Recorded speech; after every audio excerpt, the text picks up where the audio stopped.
राधे राधे महाराज जी। महाराज जी, भगवान श्री कृष्ण जी गीता में कहते हैं कि सब धर्मों को त्याग कर मेरी शरण में आओ, मैं सब पापों से मुक्त कर दूंगा।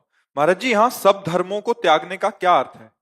जैसे हम किसी के पति हो सकते हैं, किसी के पुत्र हो सकते हैं, किसी के भाई हो सकते हैं, किसी के मित्र हो सकते हैं, लोक में हमारा कोई पद हो सकता है, व्यवहार में हमारा कोई स्थान हो सकता है। इन सब का अहम छोड़ करके मैं ही सब रूपों में हूं, ये बात समझ लो। सबके हृदयों में मैं ही विराजमान हूं।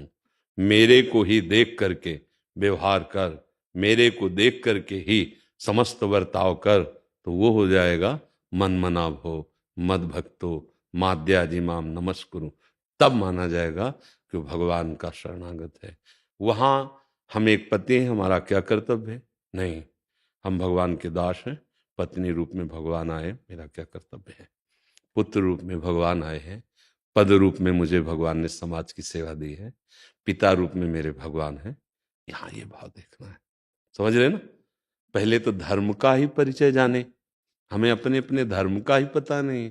पहले तो अधर्माचरण में जो हमारा मन लग रहा है उससे हटाएं हम, तब धर्म में चले। फिर भगवान करे उन धर्मों का कर्ता भाव भी छोड़ दे और मेरी शरण में हो जा, अर्थात तू मेरा भक्त बन करके व्यवहार कर। वासुदेवा सर्वम, सब जगह मेरे प्रभु हैं। अब तो समस्त पापों से मुक्त होकर मेरे को प्राप्त हो जाएगा। समझ पा रहे? संसार में एकमात्र भगवान के सिवा कोई दूसरा नहीं है। मत्ता परतरम नान्यत किंचिदस्ति धनंजय। हे धनंजय, किंचन मात्र कोई भी वस्तु व्यक्ति स्थान मेरे से खाली नहीं है, मैं ही बना हुआ हूं। अब ये बात जान गए तो सर्वधर्मान परित्यज्य मामेकम शरणम व्रज। कैसे? ये जो सर्वधर्मान है ना, भाई का क्या धर्म है भाई के प्रति, पति का क्या धर्म है पत्नी के प्रति, पत्नी का क्या धर्म है पति के प्रति, पुत्र का क्या धर्म है पिता के प्रति, ये सब व्यवहार है ना। इन सब धर्मों को मेरे चरणों में पूर्ण कर दो। सर्वधर्मान परित्यज, परित्यज का मतलब छोड़ देना नहीं है, मेरे में समर्पित कर देना है। अर्थात मेरे पिता रूप में, मेरी पत्नी रूप में, मेरे पुत्र रूप में मेरे भगवान ही पधारे हैं। मैं अपने कर्तव्य का निर्वाह करते हुए इन भगवान की पूजा करूंगा। तो भगवान कह रहे हैं कि फिर मैं सारे तुम्हारे जो संचित कर्म पूर्व के जमा है उनको भस्म कर दूंगा। अगर क्रियाण में गलती होती तो मैं उसे नष्ट कर दूंगा और प्रारब्ध को भोगने की शक्ति दूंगा और तू मेरे को प्राप्त हो जाएगा। समझ में आ रही बात? ऐसा नहीं है कि सब कुछ त्याग कर कहीं भाग के जाने की बात कही जा रही हो, ऐसा नहीं।